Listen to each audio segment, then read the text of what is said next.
Hello and welcome back to Rage Gaming in a very special video. Today we're talking about the upcoming monster hunting game Wild Hearts, revealed just recently. It comes from Omega Force, that's the people behind Dynasty Warriors, and they're working with EA Originals. However, more importantly for this is the fact that we played the game already. Me, Josh and Cotton have all been able to try the game in a sort of early build and are actually allowed to talk about it. We'll have multiple videos on the game, each from our own experience with a main focus and topic for that video, and in this one I'm talking monsters, or rather as they're known in Wild Hearts, Kemono. Within this world, these Kemono are magical creatures that have a variety of power tied to nature. Each has a main theme.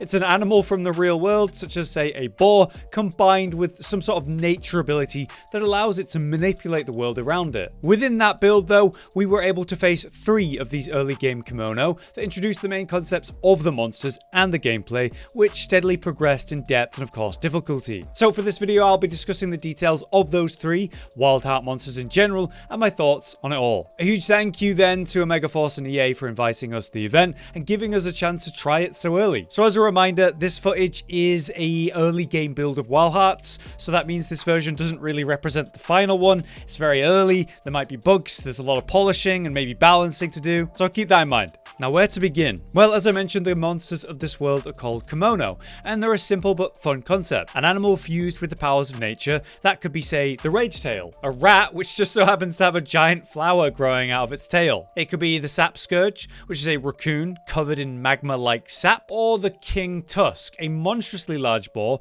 covered in vines that it can control at will. Those are actually the 3 early game monsters we were able to face in this build, which provide us with a nice variety for the concept. Further, we've seen other creatures with their own unique nature abilities within official trailers and media. There's that massive, almost living island bear thing, or the magma-style gorilla that looks terrifying, the frosty wolf found in some sort of ice region, that fantastic screaming bird we have that colourful still of. So clearly element style of nature will also play a role beyond just plant life, so a lot of possibility with that. In a Q&A during the event, the devs explained that these concepts let them create a fun variety for these monsters. Obviously they've got a lot of real world animals to choose between, but then nature could really be anything. To fight these creatures, we have our various weapons, but also the very interesting Karakuri, which is a sort of type of technology that allows us to create structures and tools at will. With these, in a moment, we could create a launch pad to leap up high and do a special plunge attack, maybe using that to reach hard to reach locations. Springs that allow us to evade a moment's notice or close a gap with a powerful attack. Torches you can light your weapon on fire with,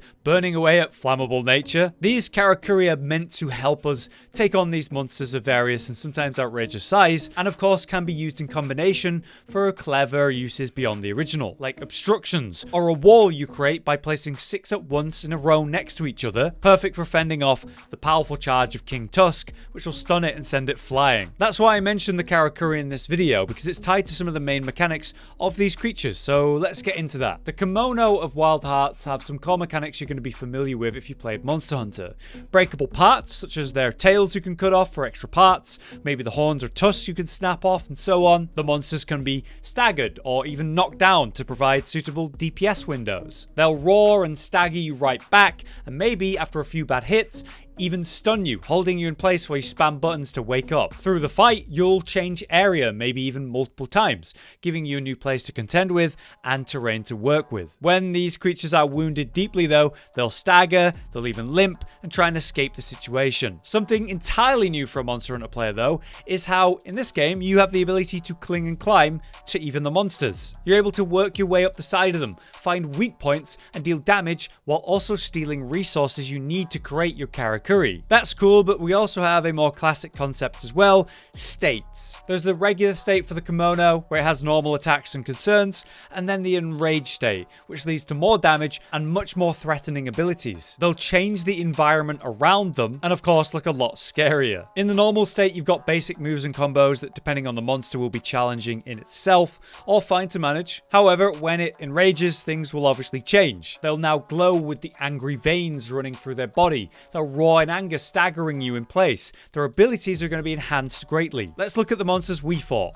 Take the Ragetail, a simple but fun rat monster, perfect as an early or even first monster. Using its tail, it'll swing and spin, and maybe even slam it like a hammer. Maybe it'll dash and bite at you with those big teeth, or swipe with the large claws. But when it enrages, the Ragetail will grow a tree from the earth within seconds, which of course creates an obstruction in the fight. Now glowing all over, that tail is much more active in the fight. It can leap on top of it like a clown on a ball, flipping to smash down in a sort of earthquaking slam, spinning around on the spot, whirlwinding you, or creating a helicopter-style spin of momentum, launching itself at great distances. The Ragetail seems to teach you about the difference between that normal and enraged state before you move on to the much harder to manage Sapscourge. As mentioned, this apparent raccoon will spread its sap around, thanks to the fact that it's covered in these sap-filled sacs, with a very large one as its store in its tail. Slamming or whipping you with said tail, throwing its sap from its hands like a cone effect, dragging and slamming its body around, or rolling to try to flatten you. It isn't until it's enraged, though, that the sap becomes a more serious issue,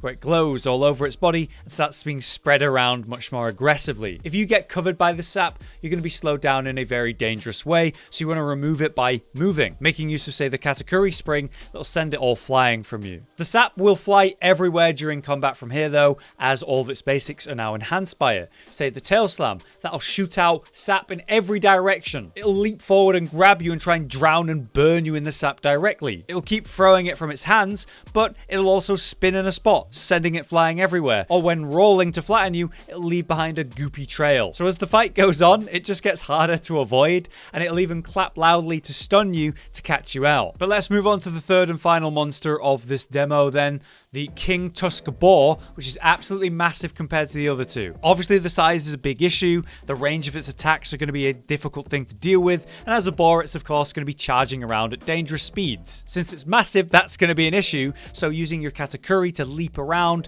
reach with your attacks, or dash with the spring to evade, that's going to be important. You'll see familiar attacks such as, say, hip check style bashes, the tusk focus swings, slams, spins, and charges, and it's all fairly reasonable at first, until you're dealing with the vines at the same time. Those are the ones growing from its body that it can control. It'll send them out underground that'll seek to grab or entrap you, combining basic attacks with those at the same time. A fully charged up, charge can come out from the tusk as well, which requires some proper evasion, or better, you can even make a wall of your Karakuri using 6 pads at once. That'll not only defend you, but it'll repel the king, sending him flying. With this monster, you can break not only the tail by cutting it off, but smash off the tusks at the front, which will help reduce the threat a little bit. Because when it does enrage, it's going to be a lot scarier. The tusks are not only glowing red, but the vines are coming out from underneath, transforming the area as it sprouts everywhere. It can now send out massive vines in a sort of super style attack where it bursts out in rings around it. I think it's awesome how the monsters can control the powers they have,